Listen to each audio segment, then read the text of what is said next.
are incredible. They're doubling the amount that they're going to be buying for Japan. They're taking the LNG and they're doubling it up. I said, you have to do me a favor. We don't want these big deficits. You're going to have to buy more. They're buying massive amounts of equipment and military equipment, and other countries are doing the same thing because we have trade imbalances with almost everybody. It's a rare exception that we don't. So we are doing great as a country. Unfortunately, they just raised interest rates a little bit because we are doing so well. I'm not happy about that because I know it's going to be a question. I am not happy about that. I'd rather pay down debt or do other things, create more jobs. So I'm worried about the fact that they seem to like raising interest rates. We can do other things with the money. And but they raised them. And they're raising them because we're doing so well. You know, we're doing much better than I had projected in terms of when I was campaigning. I said we were going to do this, and we're doing much better than anybody ever thought possible. And I will say, if others got in, it would have been just the opposite because they were going to put restrictions on, they were going to put regulations on. They were going to choke the economy as it was already choking, but it would have been worse. And they were going to raise your taxes. That's what they want to do now if they ever got control, which I don't think they'll have control for a long time. So with that being said, we'll take some questions. And yes, please. John, go ahead. We have plenty of time. Mr. President, thank you very much. Of course, what you're looking forward to tomorrow is the hearings with Judge Kavanaugh before the Judiciary Committee. Yes. In 1991, when Joe Biden passed along to the Bush 41 White House the allegations that Anita Hill had raised against Clarence Thomas, the Bush White House asked the FBI to look into it as part of Judge Thomas's background investigation. Not a criminal investigation, but the background investigation. Right. When these allegations were raised, why didn't this White House do the same thing? And with all of the allegations that are coming out now by Judge Kavanaugh, was there an opportunity missed here to have investigators look into this and get some sort of clarity one way or the other? Well, the FBI told us they've investigated Judge Kavanaugh 6 times, 5 times, many times over the years. They know him very well. But here there was nothing to investigate from at least one standpoint. They didn't know the location, they didn't know the time, they didn't know the year. They didn't know anything.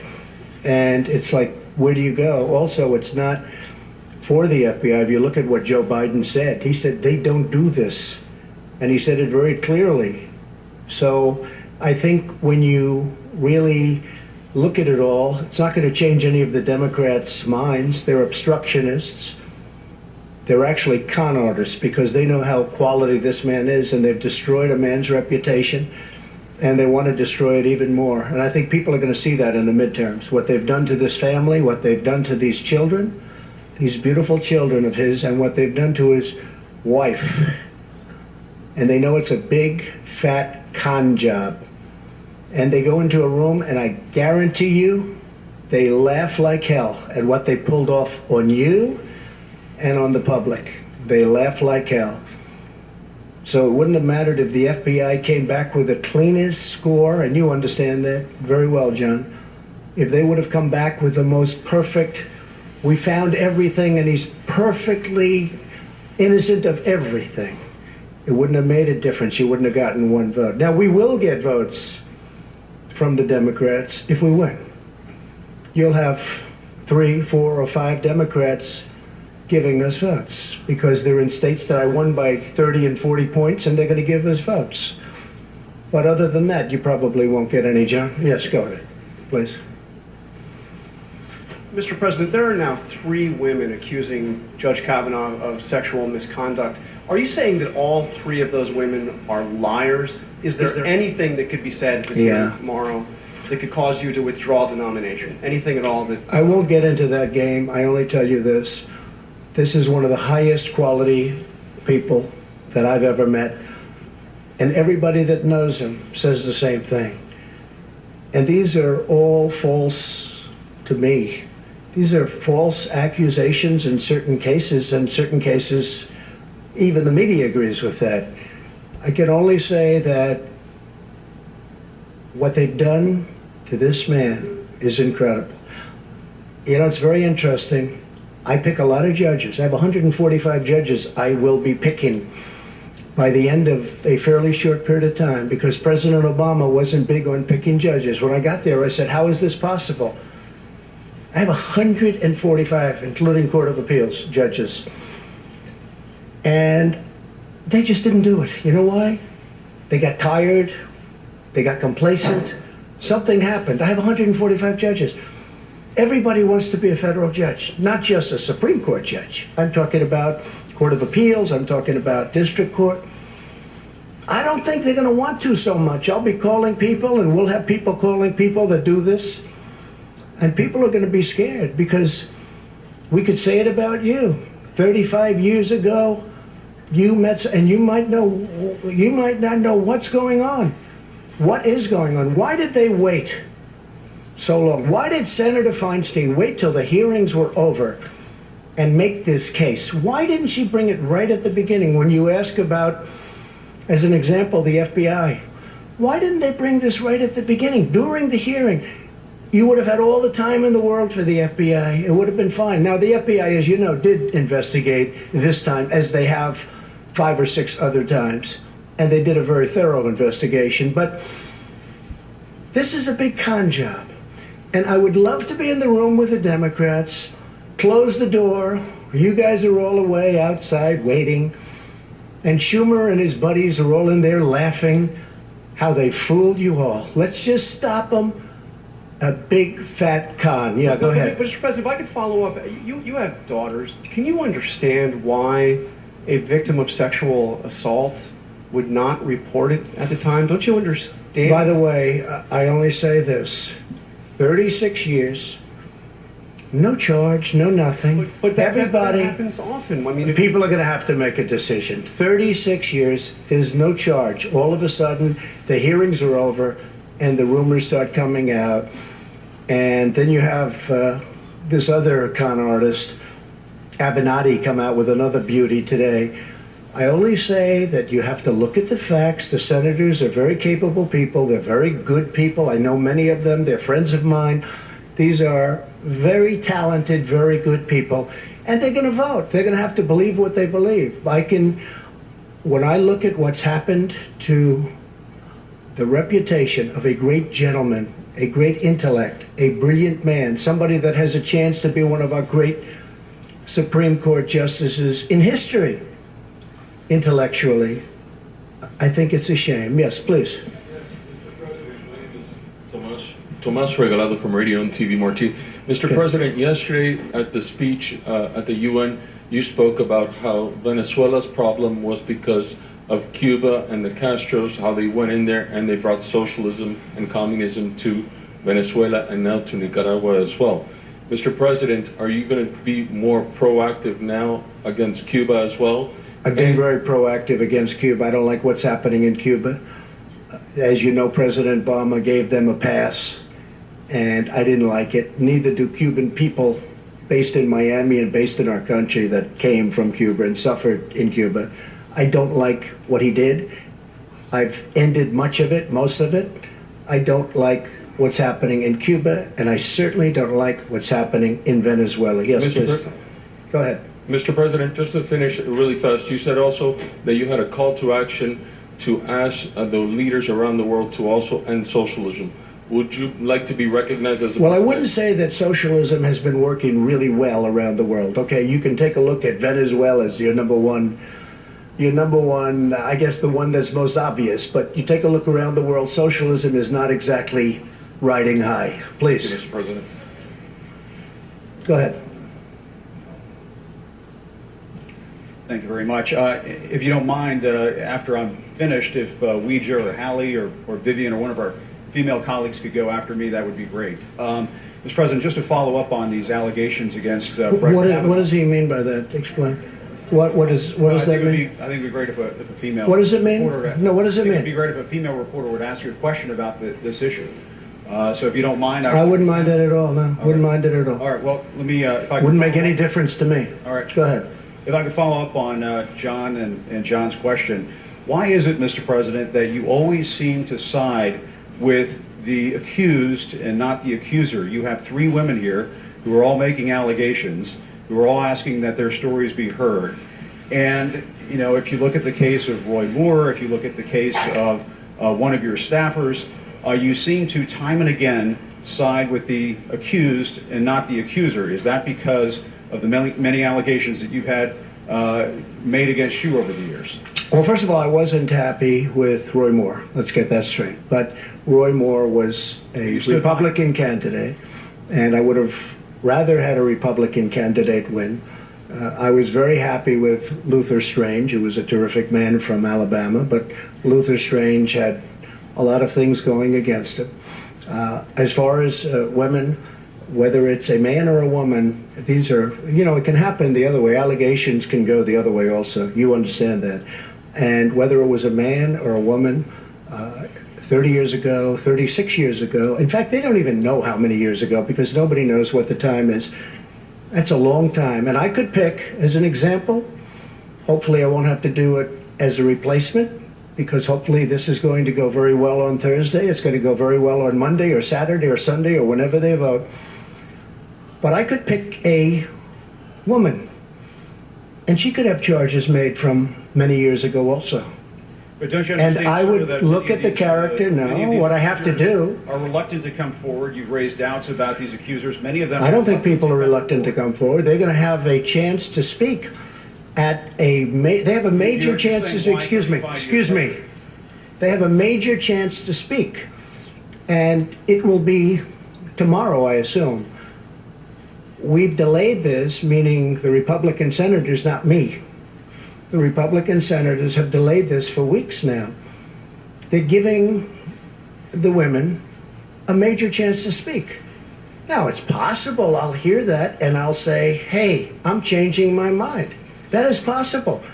We want to give them a chance to You speak. think all three And they're should have the given. chance? All three should have the chance? Well, whoever is given a chance, we've delayed it a long time, but they're going to have a big shot at speaking and making their case. And you know what? I could be persuaded also. Okay?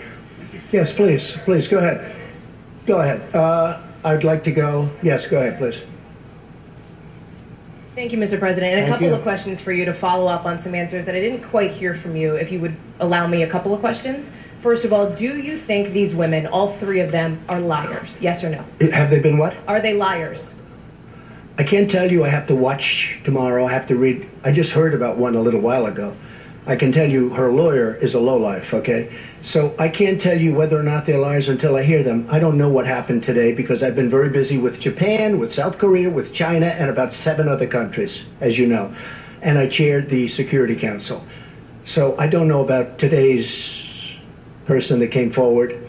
I do know about the lawyer. And you don't get much worse, bad reputation to take a look at his past. So as far as the other women are concerned, I'm going to see what happens tomorrow. I'm going to be watching, you know, believe it or not.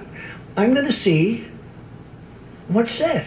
It's possible that they will be convincing. Now, with all of that being said, Judge Brett Kavanaugh has been for many years one of the most respected people in Washington. He's been on, I guess you'd call it, the second highest court. And every single person knows him. A lot of people know him well. And those people don't believe what's going on. I can always be convinced. I have to hear it. It sounds like what you're saying is there is a situation, there is a scenario under which you would withdraw Brett Kavanaugh's nomination. Is that correct? If I And thought have you he talked was, about that if I with him? thought he was guilty of something like this, yeah, sure. And you will wait until tomorrow to make up your I mind? want to watch. I want to see. I hope I can watch. I'm meeting with a lot of countries tomorrow, but I will certainly in some form be able to watch. And I'll also rely on some very fair and talented Republican senators who, look, if we brought George Washington here and we said we have George Washington, the Democrats would vote against him, just so you understand. And he may have had a bad past, who knows, you know. He may have had some, I think, accusations made. Didn't he have a couple of things in his past? George Washington would be voted against 100% by Schumer and the con artists. I mean, 100%, 100%. So it really doesn't matter from their standpoint. That's why when John asked about the FBI, If the FBI did the most thorough investigation in the history of the FBI and they found him to be 100% perfect, he would lose every single vote. Now, if the Republicans win tomorrow, I think you're going to get some votes from the Democrats. You know why? Because we all know why, because it's called politics. Then you'll probably get some votes. And Okay, let's go. question, One more sir. Yes, question? Yes. just to follow She up stands on up. that. I'd like to ask about 3 questions. It's not really fair to everyone else, but This will be should I my- let her ask another to question? Follow up on. Go ahead. See? To follow up on a question that a colleague asked as well about the benefit of the doubt that you have given to people like Roy Moore, to Roger Ailes, to Bill O'Reilly, to Brett Kavanaugh. They're all men. Why is that? It's not a And is benefit there, of the Has there doubt. ever been an I've- instance when you've given the benefit of the doubt? I've known to a them, woman? Haley, I've known them for a long time. And a lot of these people. A lot of people. And some I've been disappointed with. I have been disappointed with some. Others, there are charges that are pretty weak. But I've known people for a long time. I never saw them do anything wrong. I never saw them do anything wrong. And there are some that probably I agree. I can tell you there are some that I've been watching for a long time. And in a couple of cases, they weren't Republicans. In a lot of cases, they were not. They were exactly the opposite. But I've been watching them for a long time. And I knew for a long time these were not good people. And they were never brought up. Okay, yes, ma'am. Go ahead. Thank you very much, by the way. Thank you. Thank you very much, Thank Mr. you. President. When the allegations first surfaced, you initially said how important it was for Dr. Ford to testify and that you wanted to hear from her. I do.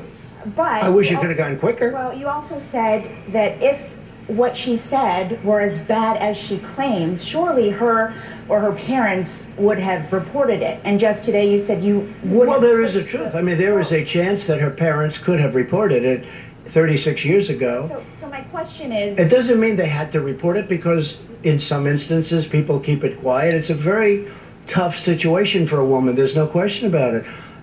And in some cases they do report it. Frankly, had they reported it, it would have been pretty amazing, wouldn't it? But I guess they didn't, and that's okay. I'm not saying they had to report it because it's a very personal thing. It's a very big problem. There's no question about it. Go Do ahead. you want to hear her story before? I'd like to you hear her draw a story, yeah. conclusion? Well, we're giving her Or have you already time. made up your mind? They would have given her time last week. This is the United States Senate. This is the most important position that a president can give out. I think we can say by far. I've actually heard it's the most important decision a president can make. I disagree with that. War and peace. I always say war and peace. And after that, Supreme Court justice, right? I look forward to hearing from her. We could have heard from her last week. We could have heard from her for a long time. It'll be interesting to hear what she has to say. Okay? Let me follow up on Jim's question. Mr. President, let me follow up on Jim's question that I don't think we got an answer to. Which one? Which question? How Who? have your personal experiences being accused by more than a dozen I've been accused. women of I've been sexual accused. misconduct? False accusations. Right. Excuse me. How have those... I've been accused. And I was accused by, I believe it was 4 women. You can check with Sean Hannity. You can check with Fox because they covered it very strongly. And Who how got have paid? those Excuse me. shaped- Excuse me. I was accused by 4 or 5 women who got paid a lot of money to make up stories about me. We caught them, and the mainstream media refused to put it on television. They refused to even write about it. There were 4 women, and maybe more. I think the number is 4 or 5. But one had a mortgage paid off her house, $52,000. Another one had other things happen. And the one that reported it, I believe, was offered $750,000 to say bad things about me. And she is the one that reported it. This woman is incredible. She reported it instead of taking the money. So I've had numerous accusations about me. Right. They made false statements about me, knowing they were false. I never met them. I never met these people. And what did they do?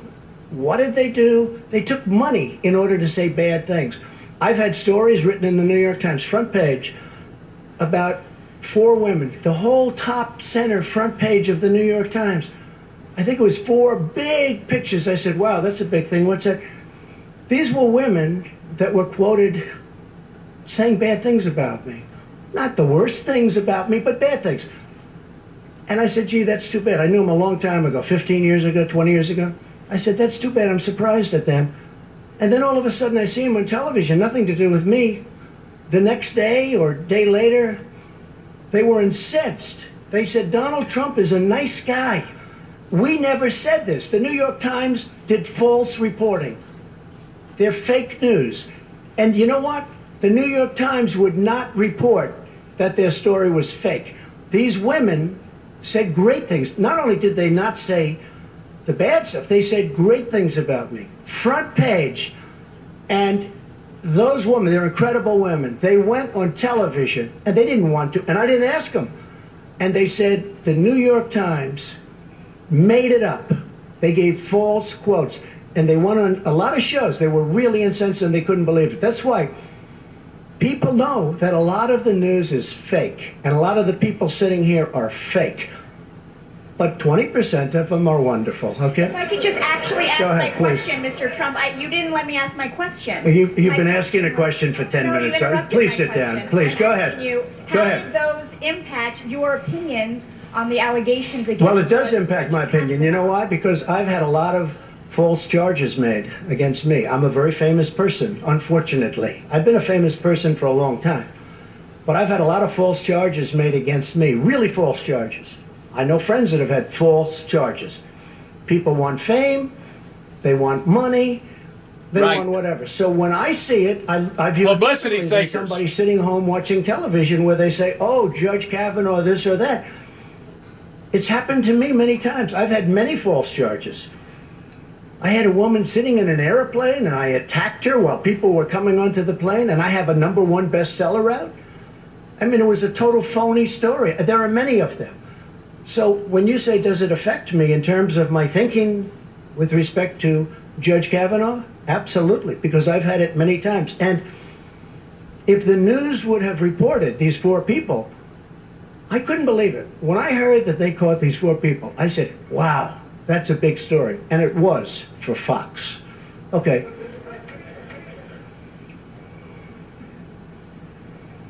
Thank you, Mr. President.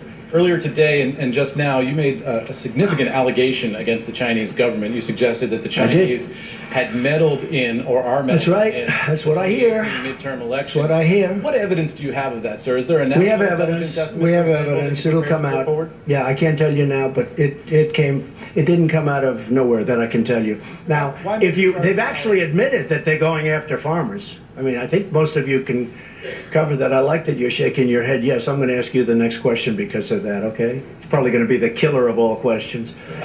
But Why let make me the just charge explain. now if you're not No, prepared let to me. come forward with the evidence, sir? China now put on $250 billion, and they're paying 25% on that. They're paying billions and billions. This has never happened to China.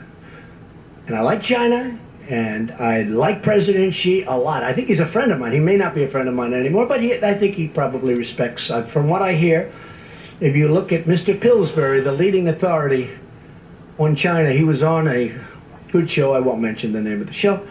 Recently, and he was saying that China has total respect for Donald Trump and for Donald Trump's very, very large brain. He said, Donald Trump, they don't know what to do. Never happened. Well, one thing they are trying to do is they're trying to convince people to go against Donald Trump, because a normal, regular political person that has no concept of what the hell he's doing would let China continue to take $500 billion a year out of our country and rebuild their country. I mean, they were building 29 massive bridges like the George Washington Bridge. They're building things that we don't build anymore. But we're starting to build them again. And our economy now is hotter than it's ever been. I don't know if you saw the confidence levels this morning that just came out. Fantastic. And in all fairness to the Fed raising rates, they're raising rates because we've never done like we're doing now. And one of the things that is nice about the rates, the people that were hurt the worst by these zero interest rates, and you know, when President Obama had an economy that was the worst comeback since the Great Depression and all that, you've all heard that. But remember, he was playing with zero interest money. He was playing with funny money. That's easy. I'm playing with fairly expensive money. So when he does that, The people that benefit are people that actually, in their whole life, they would save 10, 15, 20% of their salary, put it in the bank. Those people got killed because they put their money in the bank. They were going to live off the interest, and there was no interest. Now those people are starting to get interest. And those are the people, frankly, that deserve to, they did a great job. The people that did it right, the people that did the best job got hurt the most. So in one sense, I like it, but basically I'm a low interest rate person, I hate to tell you. Yes, ma'am. Yes, go ahead. Mr. President, Yes. you have another meeting tomorrow with Rod Rosenstein. Yes. Are you planning to fire Rod Rosenstein? I'm talking to him. We've had a good talk. He said he never said it. He said he doesn't believe it. He said he has a lot of respect for me. And he was very nice, and we'll see. And he's a member of the Trump administration in that sense. It's the Justice Department. I would certainly prefer not doing that. There was no collusion. There was no obstruction. I mean, unless you call obstruction the fact that I fight back, I do fight back. I really fight back. I mean, if you call that obstruction, that's fine. But there's no obstruction. There's no collusion. I'm going to meet with him tomorrow. I may call Rod tonight or tomorrow and ask for a little bit of a delay to the meeting because I don't want to do anything that gets in the way of this very important Supreme Court pick. So I don't want it competing and hurting the decision, one way or the other decision. Again, I want to hear what she has to say. The process. But I don't want to do. So I may delay that. I'm going to see. I don't want to do anything that's going to conflict with that. But my preference would be to keep him and to let him finish up. I call it a witch hunt. And it is a witch hunt. If you look at the FBI statements with Strzok and his lover, Lisa Page, if you look at all of the things that have gone on in the FBI, if you look at McCabe taking $700,000 from a Hillary Clinton PAC, essentially run by Terry McAuliffe, who's her best friend in the world, and he gives them hundreds of thousands of dollars. And he's in charge of her campaign, and his wife is getting all of this money to run. She lost. To run. I mean, what's going on? If you look at the horrible statements, like, way to go, Page, great story you put into a newspaper, essentially, now we'll go and investigate that group. It's terrible. We have caught people doing things that are terrible. I would much prefer keeping Rod Rosenstein. Much prefer. Many people say I have the right to absolutely fire him. He said he did not say it. He said he does not believe that. And nobody in this room believes it. By the way, I deal with the people in this room. I was with Mike Pompeo before. We were dealing at a very high level with Japan. And I was saying things that nobody in the room even understood. And I said to him a long time ago, and I was right. He said, that's not the 25th Amendment that I'm looking at. I think I can say that from Mike. So you don't think anyone in your administration has ever discussed using the 25th Amendment against you? I don't think so. Oh, well, yeah, enemies, sure. You use Within anything your you can. administration or your cabinet? You use anything they can. They're not in love with me. They're not going to beat me in the election. They know that. They're not going to beat me. The people that I'm looking at are total lightweights. I dream of running against those But people. within Maybe your I'll come up with administration? somebody that's not. They're not going to beat me. I'm against what they want to do. I'm in favor of law enforcement. I'm in favor of safety and security and low taxes. I want low taxes. I want borders. We're getting another 1.6 billion in borders. I want borders. We've spent 3.2 and we're getting another 1.6, and then eventually we're getting the whole thing and we'll complete the wall. They don't want that. They don't want that. They don't want the things that I have. Now, I must say, I know many of the Democrats. They'll say things and then wink at me. And again, it's the same old story. They'll say things, they don't mean it. It's politics. The reason they don't want me is because they want to run the show. They want it. It's power, it's whatever you want to call it. But what they've done here is a disgrace. Right. A total disgrace. And what they do, I know it's sort of interesting. In one case, they It's say, how they do it. he's a fascist, he's taking over the government, he's the most powerful president ever, he's a horrible human being, he wants to take over the entire government and he's going to do it, we can't stop him. That didn't work. The next week he said, he's incompetent. I said, well, wait a minute. In one case, I'm taking over the world. And in the other case, he's incompetent. They tried that for a week. That didn't work. Look, these are very dishonest people. These are con artists. Right. And the press knows it, but the press doesn't write it. Wow, that's a lot of hands. That's a lot of... Steve, go ahead. He's a very high-quality person, this man, but he'll probably hit me with a bad one.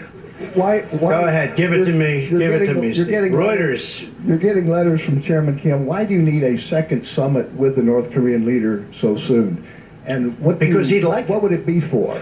So I've received 2 letters from Chairman Kim. At some point, I'll, give these letters. They're incredible letters. They're letters that are magnificent in the sense of his feeling for wanting to get this done. I really believe he wants to get it done. I may be wrong. I heard somebody on a certain network last night, I won't mention which one, say, why has President Trump given so much to North Korea? I said, wait a minute. I asked Sarah Huckabee, please call this person. I gave him nothing other than I met. What did I give him? I didn't do what Obama did, give him $1.8 billion in cash to get back 4 hostages. I got back our hostages. I never paid them anything. I haven't paid them 10 cents. Right. But he wants to make a deal. All I'd like these to make a deal. lies. We actually have a very good relationship together, a lot different than the last time we was at the United Nations. That was a little bit rough. Don't forget, that time, they said, oh, Trump is saying these horrible things. He's going to get us into a war. You're going to have a war. If I wasn't elected, you'd be in a war. And President Obama essentially said the same thing. He was ready to go to war. You would have had a war and you would have lost millions, not thousands. You would have lost millions of people. Seoul has 30 million people, 40 miles and 30 miles from this very dangerous border. If I wasn't elected, you would have had a war. President Obama thought you had to go to war. You know how close he was to pressing the trigger for war? Millions of people. With me, nobody's talking about that. Nobody's talking about that. We have a very good relationship. He likes me, I like him, we get along. He wrote me 2 of the most beautiful letters. When I showed one of the letters, just one, to Prime Minister Abe, he said, this is actually a groundbreaking letter. This is an incredible, this is a historic letter. And it is a historic letter. It's a beautiful piece of art. And I think we're going to make a deal. Will we make a deal, Steve? I don't really know. But I think we're going to. In the meantime, and I've said it, I don't want to bore you, no rockets, no missiles, no nuclear tests, for over a year. Well, you haven't seen. Before I got here, everybody in this room thought you were going to war. And then what happened, it was funny. They said he was terrible. He was so rough with Chairman Kim Jong-un. He was so rough. It's terrible. He's going to go. Well, I had a great meeting with President Putin. And on that one, they said, he was too soft with President Putin. I had a great meeting with President. It lasted for 2 hours. We discussed everything. Ukraine, Syria, Israel and Israel's protection. We had a great meeting. They wanted me to end up in a boxing match. And you know what? If I was killer tough with President Putin, they would have said, he was too tough. You can't win with these people, but you just keep going. In the meantime, we're doing well. Go ahead. So how long do you think it should take North Korea to denuclearize? I don't know. I don't want to get into estimates of 1 year. Steve, I don't want to 2 get years? into the time game. You know why? I told Mike Pompeo, I said, Mike, don't get into the time game. We stopped them. They're taking down plants. They're taking down a lot of different testing areas. They're going to take down some more. You'll be hearing about that very soon. I don't want to go ahead of myself, but you'll be hearing about it soon. They have no interest right now in testing nuclear. We had a case just about when I was coming into office, you'll remember it, where there was a massive, they thought it was an earthquake.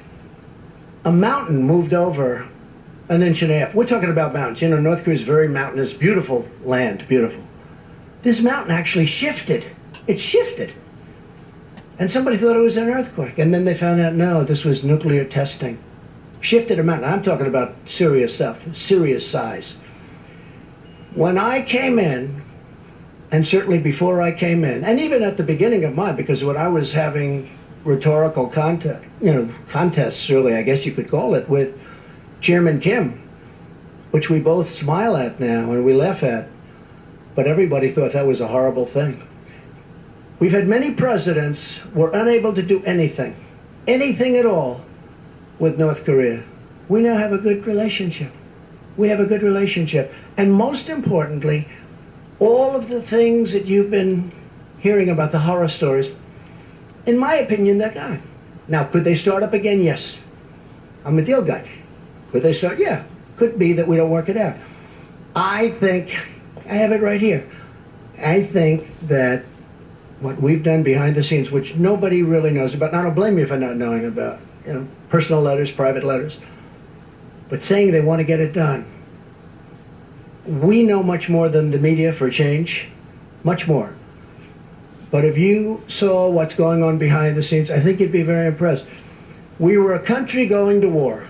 I really believe that President Obama would admit that he said it's by far his biggest problem. When I sat with him prior to going into office, he said to me that's by far the biggest problem. And he said to me that he was very close to going into war. And millions of people, not, they say, oh, thousands of people. No, not thousands. Millions of people would have been killed. And that could have left, right next to China, you're right. That could have been a world war very easily. Right now, we're in a great position. I don't want to play the time game. I told Mike Pompeo, don't let them do that to you. I haven't given anything. And all of a sudden, we got back, it was a few weeks ago. I think we were back like 2.5 months from the summit, which was a great success. And people are screaming, what's taking so long? I said, oh, I get it. You got to understand the media. I've been dealing with the media all my life, too much. Too much. They're screaming, and I saw that. And our guys were, and not Mike, but our guys were being, oh, well, we're working as fast. I said, I got all the time in the world. I don't have to rush it. There's no, cessation of sanctions. We got the sanctions on. I didn't take any sanctions on. I did see a reporter last night, a guy I liked personally a lot. And he asked a question to President Moon of South Korea. He said, why did the president give so much? I didn't give anything. I gave nothing. What have I given?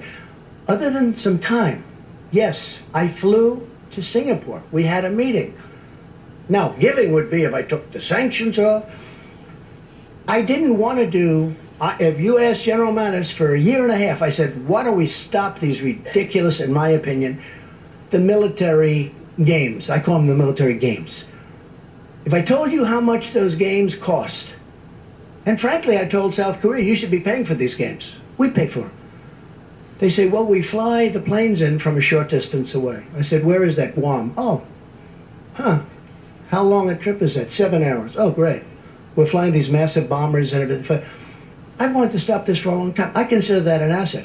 But we're saving, by the way, just for the taxpayer, we're saving a fortune. And if we need them, we can start them up immediately. If I think we need them, I'll start them before the generals will start them. The fact is, this reporter said that. I said, what have we done? I haven't given anything. And we're really onto the cusp. I think we're really going to do something that's going to be very important. But we're not playing the time game. If it takes 2 years, 3 years, or 5 months, doesn't matter. There's no nuclear testing, and there's no testing of rockets. Yes, ma'am, go ahead. Go ahead, please. This is the one that was nodding with every nice thing I said. So watch this question. It's a habit of mine. Hannah Thomas Peter from Sky You're with News. who? Hannah Thomas Peter from Sky News. Okay, good. Sky News. Thank you, Mr. President. Congratulations on the purchase. Nothing to do with me. I hope you benefited. Go ahead. Are you at all concerned at the message that is being sent to the women who are watching this when you use language like con job in relation to allegations I've used of much sexual worse assault? language in my life than con job. That's like probably the nicest phrase I've ever used. I mean, con job. It is. It's a con job. Confidence. It's a confidence job, but it's a con job by the Democrats. They know it. What about the message that's being They sent did the to same women thing who with the are Russia watching? investigation. They tried to convince people that I had something to do with Russia. There was no collusion. Think of it. I'm in Wisconsin.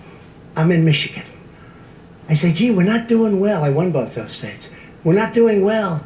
Let me call the Russians to help. Does anybody really believe that? It's a con job. And I watch these guys, little Adam Schiff and all of the guys. He takes a call from a Russian who turned out to be a faker. You know, he was a comedian or something. This is so-and-so calling for... He took the call. Why is he taking a call from a Russian? Senator Warner took a call from a Russian. He was a comedian or something, but he said, we have pictures of President Trump. Whoa, where can I get them? If we ever did that, it would be like a big deal. Yeah, it's a con job, and it's not a bad term. It's not a bad term at all. Are you worried? I'll tell you one thing I can say. I've had a lot of people talking about this to me with respect to what's happening, because it's a horrible precedent. I'm going to have to get other judges and other Supreme Court judges, possibly. I could have a lot of Supreme Court judges, more than 2. And when I called up Brett Kavanaugh, spoke to him and his family, and told them that I chose them, they were so happy and so honored. It was as though, I mean, the biggest thing that's ever happened, and I understand that. U.S. Supreme Court. I don't want to be in a position where people say, no thanks, I don't want to, you know. I spoke to somebody 38 years ago and it may not be good. We have a country to run. We want the best talent in the world. But I'll tell you this, the people that have complained to me about it the most, about what's happening, are women. Women are very angry. You know, I got 52% with women. Everyone said this couldn't happen, 52%. Women are so angry. And I frankly think that, I think they like what the Republicans are doing, but I think they would have liked to have seen it go a lot faster. But give them their day in court. Let her have her day in court. Let somebody else have a day in court. But the ones that I find, I mean, I have men that don't like it, but I have women that are incensed at what's going on. I've always said women are smarter than men. I've said that a lot, and I mean it. But women are incensed at what's going on. Yes, go ahead. Go ahead in the back. Who are you, or where are you from? Me? Yeah, you. Guy looks like he's shocked. That's not... This is going to be not good. It's going to be good. The guy looks totally like stunned. Have you ever been picked before for a question? Yes, sir, but not from President of the United States. Go ahead. Give me a question. Thank you very much. My name is Majid Ghali from Rudao Media Network. I want to, sir, ask you, you always talk about... Excuse me, you said where? From where? Rudao Media Network from Kurdistan region, north of Iraq. I'm a Kurd. Good. Good. Sir, great people. Thank you, sir. Great Mr. people. Mr. President, Thank you. Are you a Kurd? Mr. President. Good. They're great people. They're great fighters. I like them a lot. Let's go. I like this question Mr. President, so far. You always say you support your allies. Kurds right now, after the defeat of ISIS, are under a lot of pressure in Syria and in Iraq by many adversaries. It's true. What will you do to elevate their position, to support them, in order after they help the United States to defeat ISIS? Well, we are helping them a lot, and we've been very friendly with them. And as you know, we've fought side by side. And we have defeated ISIS, essentially, a very short while ago in the Middle East. And we did it with a lot of help from the Kurds. And they're great fighters. You know, some people are great fighters and some people aren't. The Kurds are great fighters, and they're great people. And we're discussing that situation exactly right now. What will you do to support them, sir? Well, I'm just telling you, we're going to be discussing that situation. We have already started discussing that situation, but we have had tremendous support from the Kurds in defeating ISIS. And about Syria, sir, in your speech you did not mention... Yes. Go. Uh-oh. You don't need it. Mr. President, Susan Lee from Fox Business. Did you reject a one-on-one meeting with the Canadian Prime Minister Justin Trudeau? Yeah, I did. Why? Because his tariffs are too high and he doesn't seem to want to move, and I've told him forget about it. And frankly, we're thinking about just taxing cars coming in from Canada. That's the mother lode. That's the big one. We're very unhappy with the negotiations and the negotiating style of Canada. We don't like their representative very much. They've taken advantage. I love Canada, by the way. I have so many friends. I have everybody. It's so many friends. But that has nothing to do with this. I'm representing the United States. Mexico was totally, I mean, they were great. By the way, the new president has been great. The deal is done. Now it has to go through Congress, and a lot of things have to happen. But we've done. Bob Lighthizer, who's here someplace. Where's Bob? Bob Lighthizer has done a great job of negotiating, as they have. But the deal is done. It's up to Congress. But Canada has treated us very badly. They've treated our farmers in Wisconsin and New York State and a lot of other states very badly. Dairy products, 300%. 300%. How do you sell a dairy product at 300%? The answer is you don't. What it is a barrier. It's basically they're saying, we don't have any barriers. By the way, it's 300%, so you don't send it in because you can't compete. So Canada has a long way to go. I must be honest with you, we're not getting along at all with their negotiators. We think their negotiators have taken advantage of our country for a long time. We had people that didn't know what they were doing, and that's why we had, over the last 5 or 6 years, if you average it out, we had $800 billion a year in trade losses. It's ridiculous. It's not going to happen. What about NAFTA? Sir, Mr. President, NAFTA. What does that mean for NAFTA? Will you be pulling out of NAFTA? I don't like NAFTA. I never liked it. It's been very bad for the United States. It's been great for Canada. It's been great for Mexico. Very bad for us. Will you pull out of the I'm not going to use the name NAFTA. I refuse to use it. I've seen thousands of plants and factories close. I've seen millions of jobs lost to auto companies that moved. I mean, Mexico has 25% of our auto business now because of NAFTA. Under our deal, it's not going to happen anymore. I hate to tell you, it's not. We're going to keep companies. And I told the Mexicans, I said, we have to keep companies, but they're getting a lot also. They're getting other things. They're getting a lot of good things. Mexico made a very good deal. But with Canada, it's very tough. What we're doing is, if we made a deal with Canada, which is a good chance still, but I'm not making anything near what they want to do. But are you going to notify Congress of what we're probably going to do is call it the USMC, like the United States Marine Corps, which I love. General Kelly likes it even more. Where's General Kelly? He likes that. USMC, which would be US, Mexico, Canada. But it'll probably or possibly be just USM. It'll be United States and Mexico. Yes or no? Canada will come along. Now, if Canada doesn't make a deal with us, we're going to make a much better deal. We're going to tax the cars that come in. We will put billions and billions of dollars into our treasury. And frankly, we'll be very happy because it's actually more money than you can make under any circumstance with making a deal. Okay? Good job, too. You do a very good job. Really good. Yes, please, Mr. Kurd. Go ahead. Thank you very much for your time, Mr. President. Two quickly questions. What will be the USA relations with the Kurds? Oh, I thought I just answered that. Post-ISIS. And yeah. Okay, we're trying to get along very well. We do get along great with the Kurds. We're trying to help them a lot. Don't forget, that's their territory. We have to help them. I want to help them. Go ahead. What's next? They fought with us. They fought with us. They died with us. They died. We lost tens of thousands of Kurds died fighting ISIS. They died for us and with us and for themselves. They died for themselves. But they're great people. And we have not forget. We don't forget. I don't forget what happens someday later, but I can tell you that I don't forget. These are great people. Okay. Yes, ma'am, please. About Iran, please. Mr. President, about Iran, one question. What is your clear plan to stop Iranian influence in Iraq, in Syria, and especially in Iraq? Well, I think you've seen that. I must tell you, I don't mind your question. I think that happens to me. I'll get to it in one Thank you.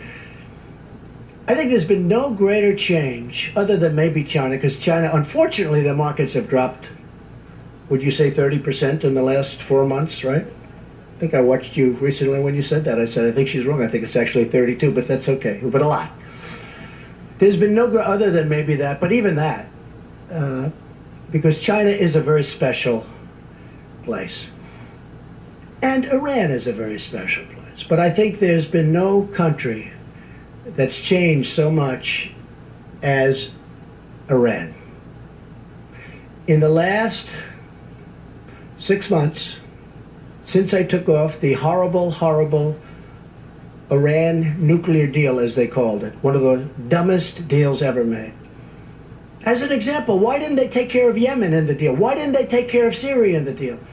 You know what Kerry said the reason? It was too complicated. We're given $150 billion. We paid $1.8 billion in cash. Cash. This whole room would be filled up with $100 bills. And you'd need probably 5 rooms like this. We gave $1.8 billion in cash. Why didn't we take care of Yemen? Why didn't we take care of Syria and other? And he said, because it was too complicated. Well, you just gave all your cards. You gave $150 billion. And now Yemen's a mess, but it's getting better.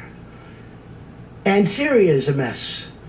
And I was responsible, and I hope it stays that way, when I put out on social media a few weeks ago about Idlib province. I said, don't do it.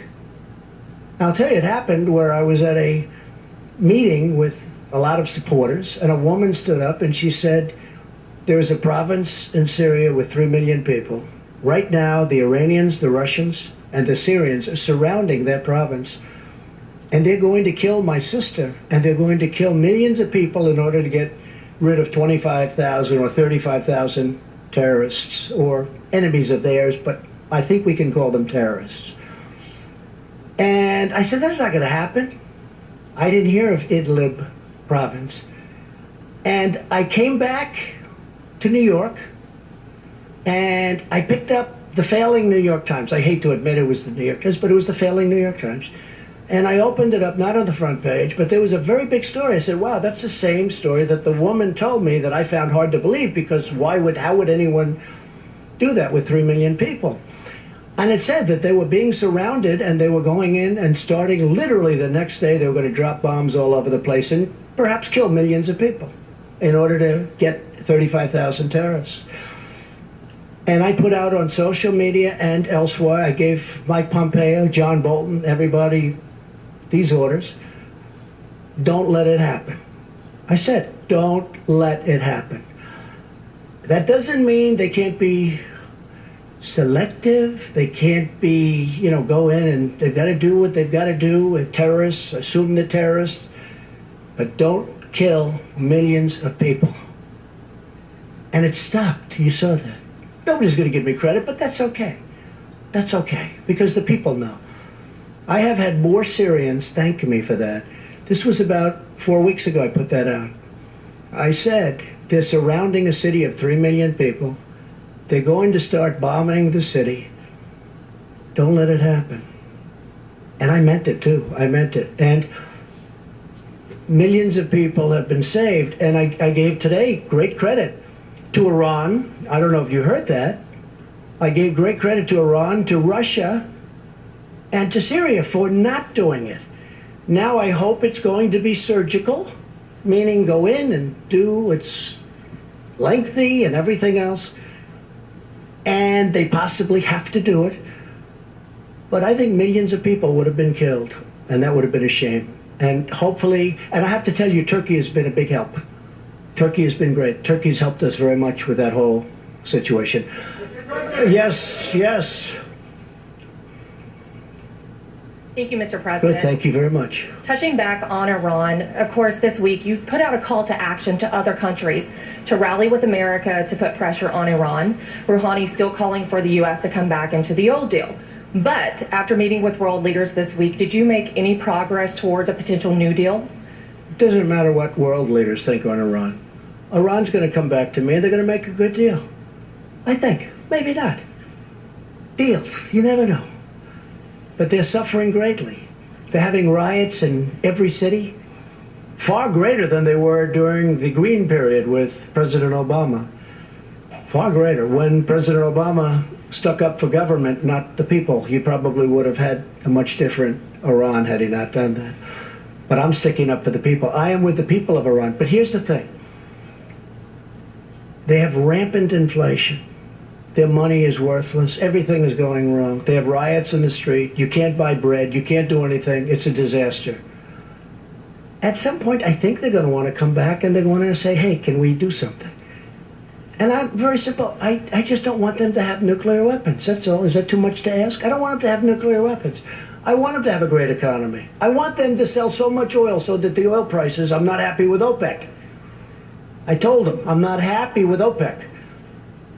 We take care of all these people. We defend them. They wouldn't be there for 2 weeks if it wasn't for me and the United States and our much stronger armed forces than it was, because our armed forces was depleted. We had old equipment. Now we have, hey, you know better than anybody, 700 billion and 716 billion. We have the most incredible new jets and everything. We need it. Not that I want to spend it, although it is jobs. It's all made in the United States. But Iran has to come back and they have to talk. And I'm not doing this from strength or weakness.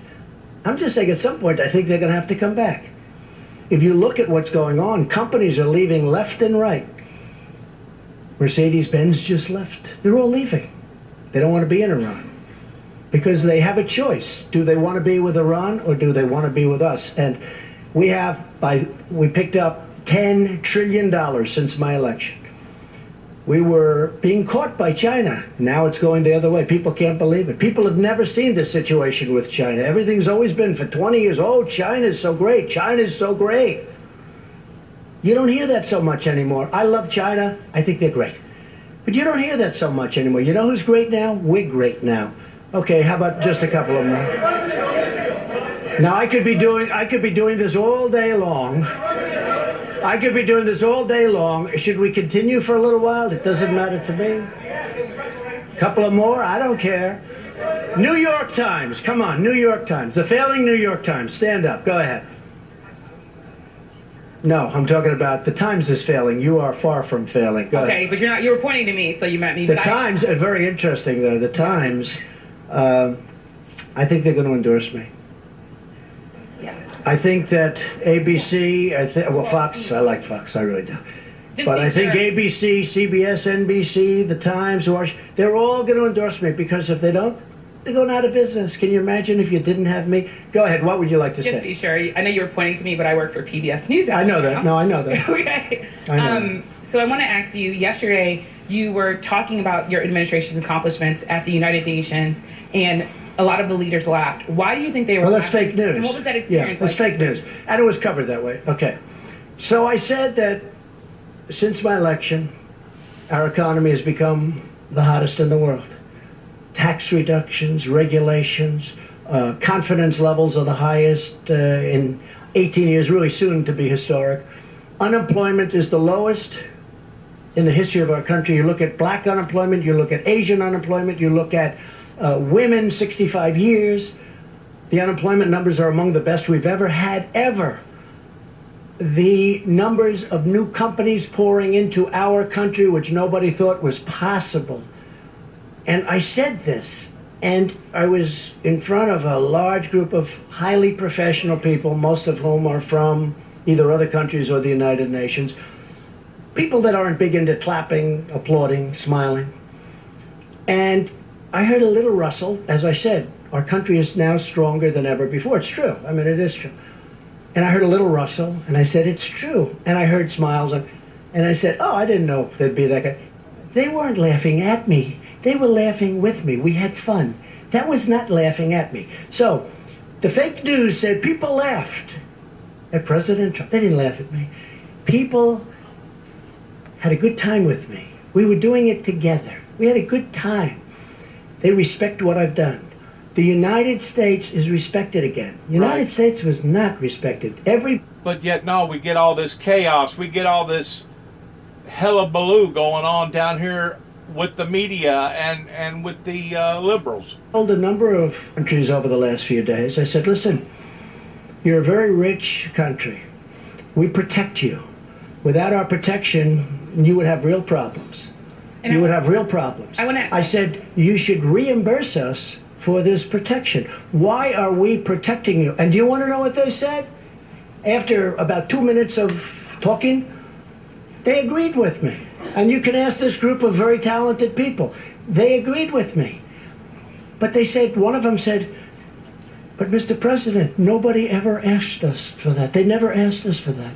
Nobody's ever said, you should pay. These are really wealthy countries. I mean, I'll be honest, I just asked Japan. I said, we're defending you. You're a very wealthy country. You're sending us millions of cars. You're making a fortune. We have a tremendous trade deficit with you. and we're defending you, and we're subsidizing your military with a massive amount of money. I said it to South Korea. We have 32,000 soldiers in South Korea. They're very wealthy. These are great countries. These are very wealthy countries. I said, why aren't you reimbursing us for our costs? And you know what? They look at me, and they can't even answer it, because there's no answer. If they're a poor country and they needed protection and people were going to die, I'm all for protecting them. I don't want 10 cents. But when wealthy countries that have massive trade surpluses with us, massive, and then on top of that, we're paying for their military, or we're paying for a lot of their military, that doesn't work. How about two more and we'll call it? Mr. President, really quickly, Mr. President, you said you feel a kinship. You said you feel a kinship. I want to comment on that one thing right there that he just got through saying. It's similar to the offerings that the Windmill Ministries has been offering, but yet now there's nobody contributing to gas, expenses, time, energy, paper, materials. There's no one that contributes to the Windmill Ministries missions. Why is that? Same thing what he just got through saying. Please listen up. He's one of the highest quality human beings. He's a tremendous man. He's a tremendous genius. He's a great intellect. He was, I believe, #1 at Yale. Is that a correct statement? #1 in his class at Yale. He was a great student in law. He was, I've heard his name. I didn't know him. Didn't know him. Until this whole thing, I didn't know him. But I heard his name for 10 years. And you know how I heard his name? Everybody was saying he should be on the Supreme Court. I said, who is he? His name is Brett Kavanaugh. And he should be. He's the most brilliant person. He's the most brilliant lawyer. They were talking about him on the Supreme Court 10 years ago.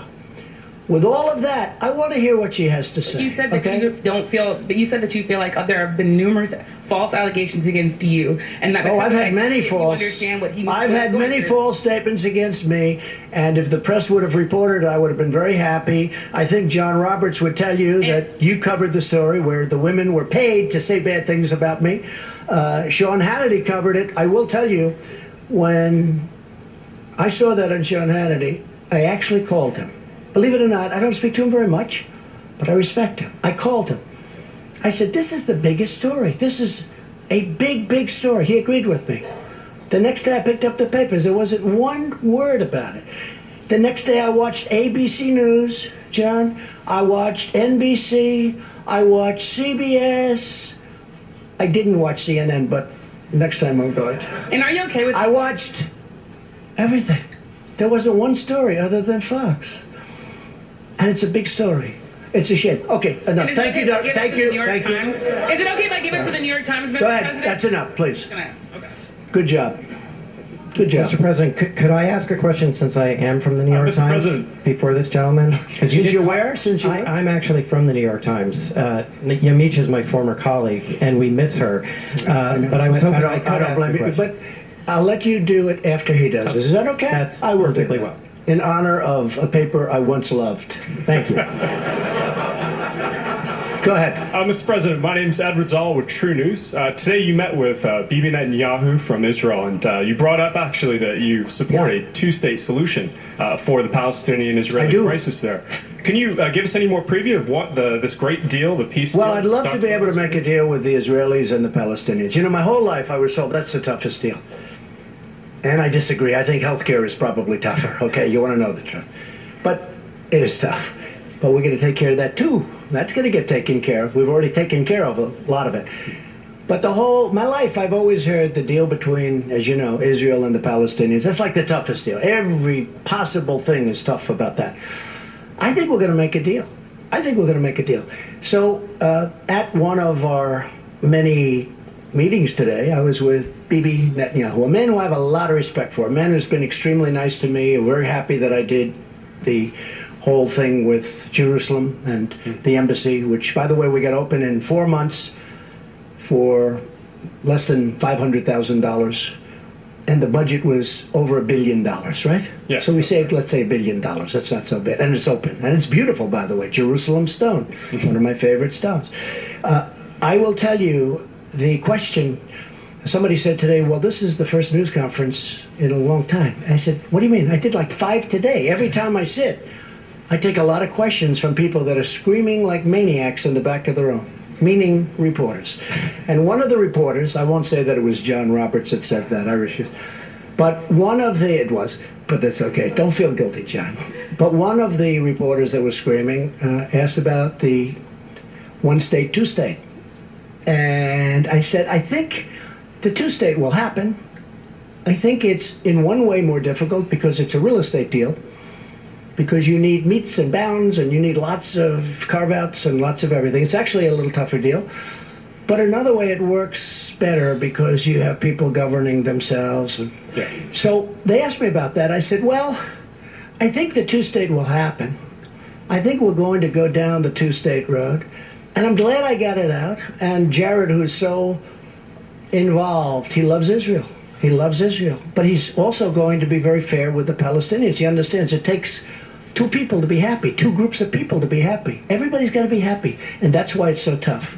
Because there's been so much hatred and anger for so many years. That's what probably the number one ingredient of toughness is. But they asked me, I said, I think it's going to be a two-state. And you know what I did today? By saying that, I put it out there. And if you ask most of the people in Israel, they agree with that. But nobody wanted to say it. It's a big thing to put it out. It's a very big thing to put it out. Now, the bottom line, if the Israelis and the Palestinians want one state, that's okay with me. If they want two states, that's okay with me. I'm happy if they're happy. Right. I'm a facilitator. I want to see if I can get a deal done so that people don't get killed anymore. When we had in Saudi Arabia, we had one of the great conferences in history. Many of you were there, probably all of you were there.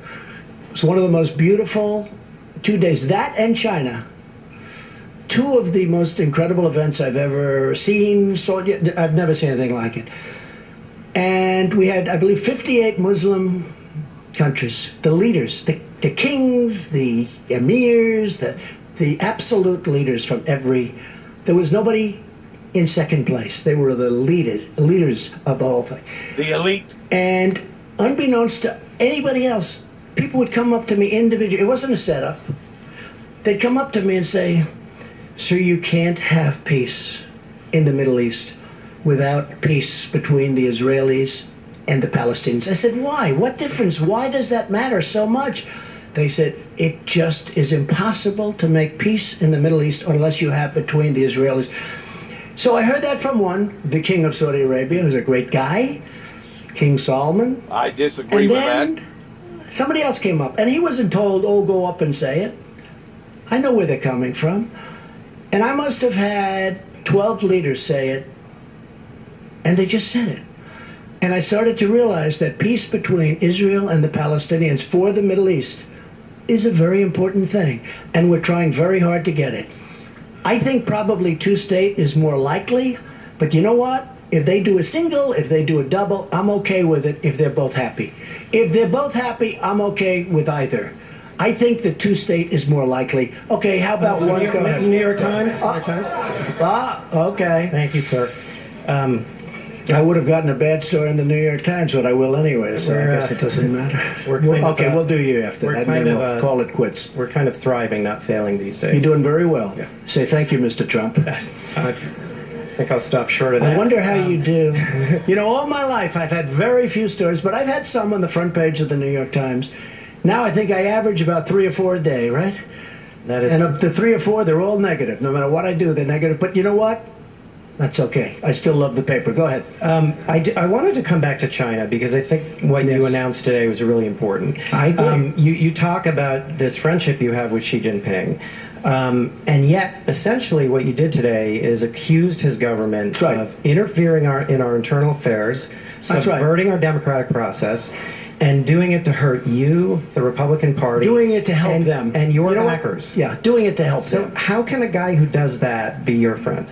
I think that we are able to, and maybe he's not anymore. I'll be honest with you. I think we had a very good friendship. I think we had a very good relationship. We understand each other. They are doing studies on Donald Trump. They're trying to figure it all out because this has never happened to them before. It's never happened. Think of it. You've never seen, you've covered very well You've never seen this happen.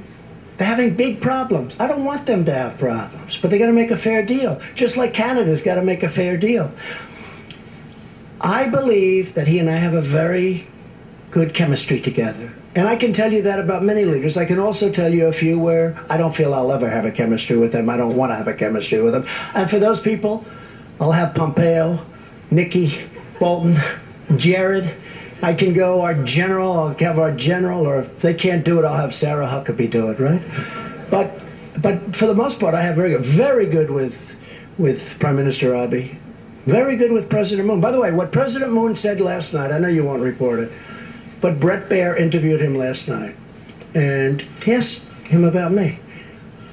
I can't say because you would say I'm too braggadocious, but what he said about me last night was an unbelievable thing.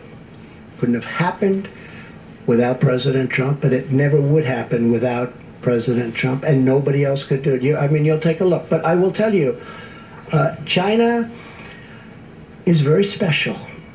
Very special. They're incredible people. It's an incredible country. What they've done is unbelievable. And it all started with the WTO. It was a defective deal.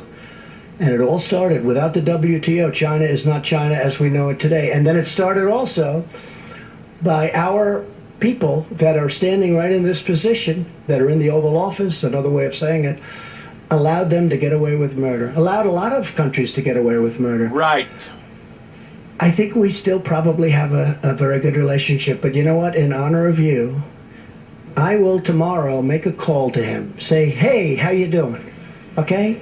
You don't mind paying billions of dollars a month? I just have two small follow-ups. One is, how would you compare the level of interference you see today from the Chinese to what Russia did in 2016? Well, I think it's different.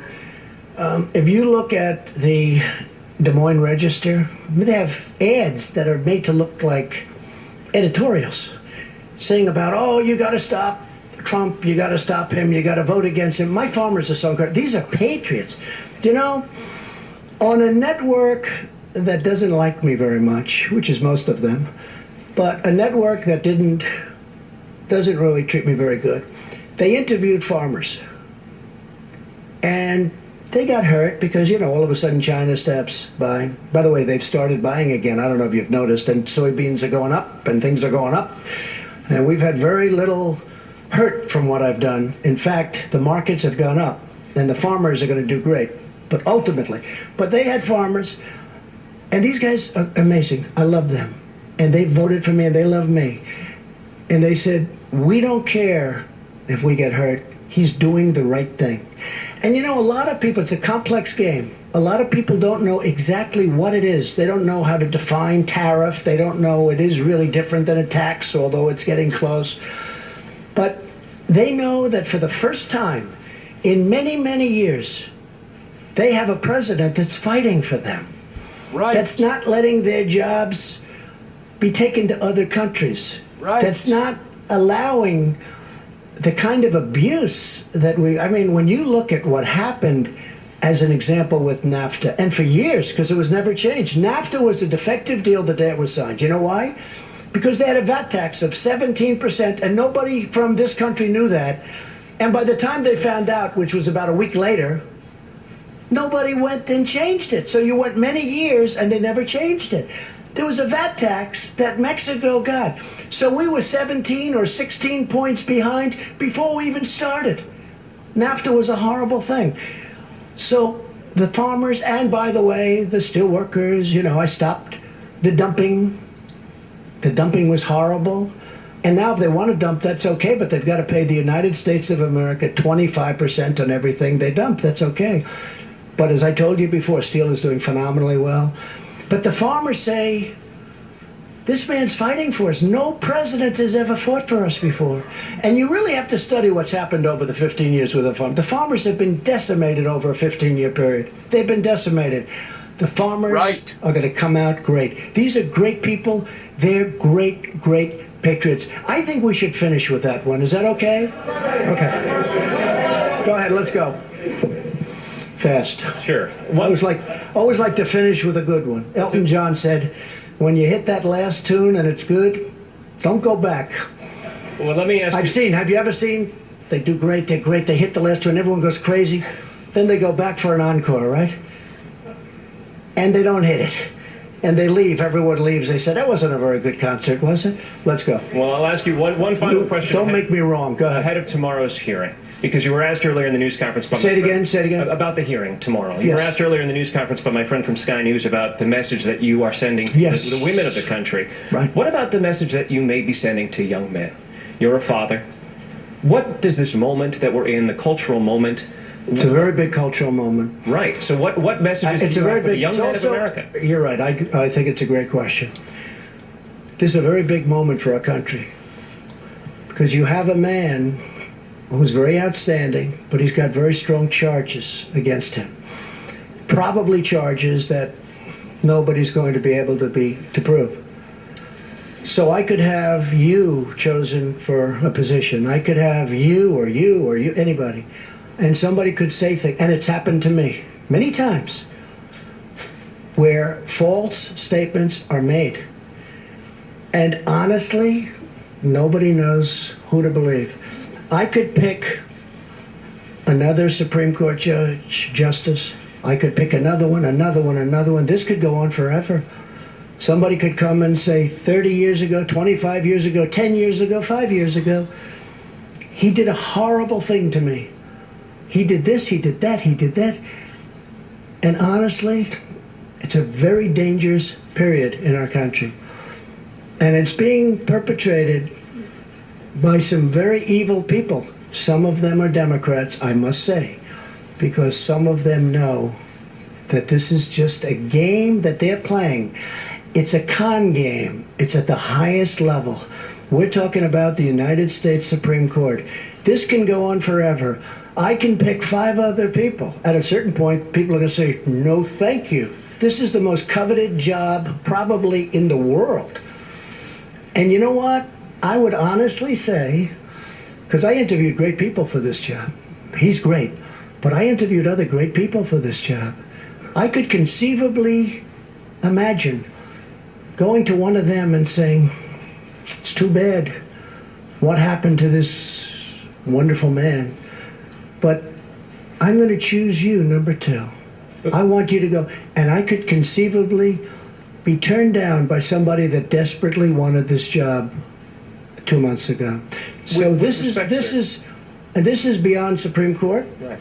There's nothing beyond Supreme Court. This is beyond Supreme Court.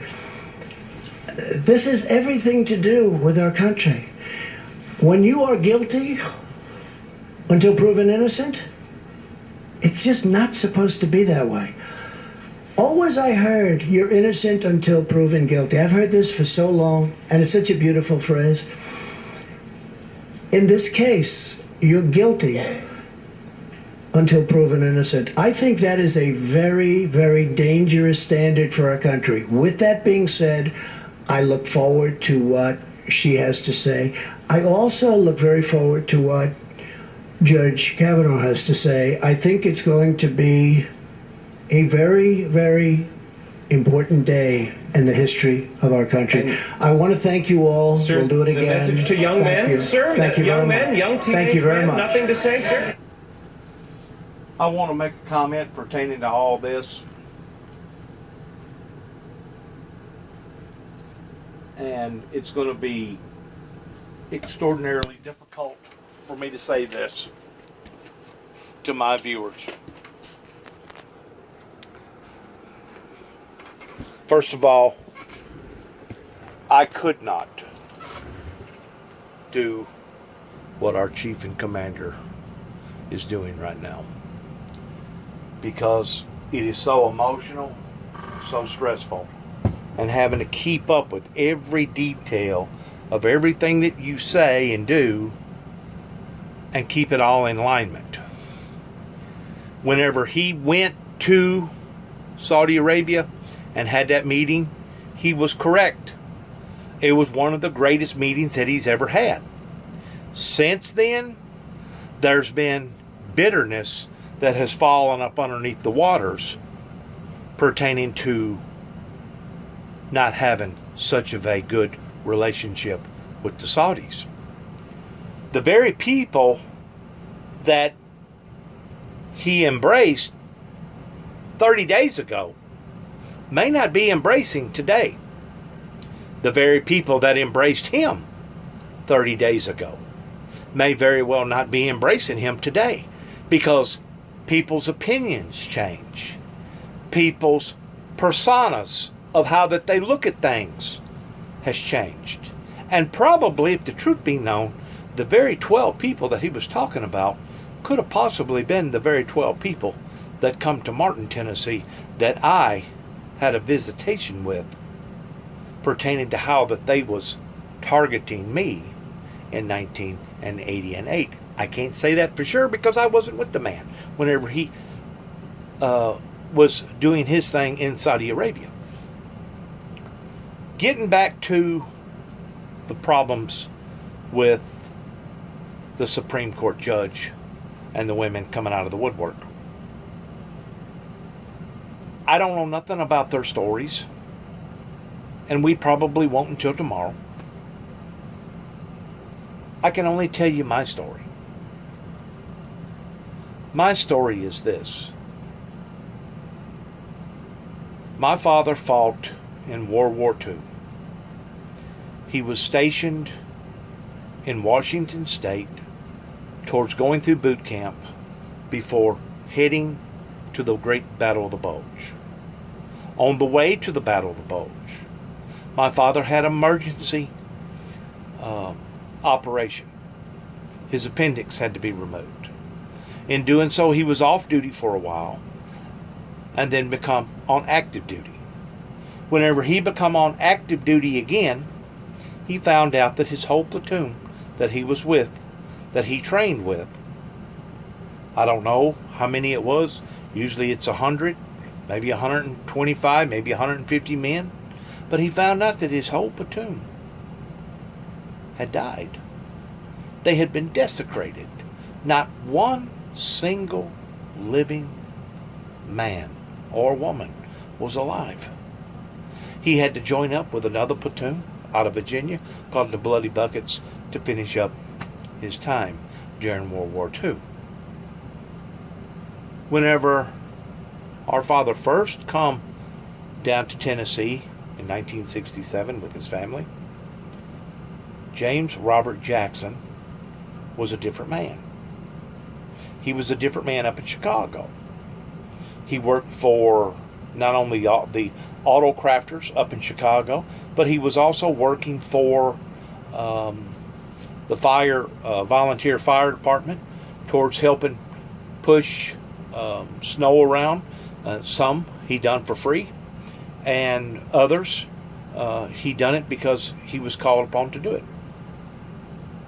But whenever he come down here and seemingly made a bad choice in not staying in church, he become very, very raw with himself and raw with those around him.